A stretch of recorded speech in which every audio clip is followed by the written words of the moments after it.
You ask Tiger to solve. This deals with linear equations with one unknown. The final result is x equals 49. Let's solve it step by step. Simplify the expression.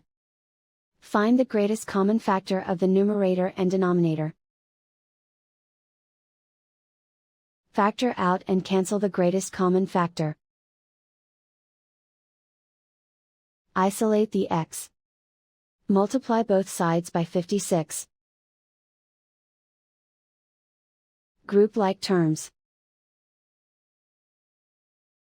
Multiply the coefficients.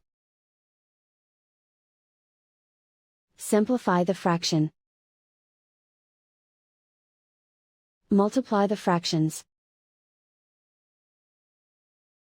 Simplify the arithmetic. And so the final result is x equals 49.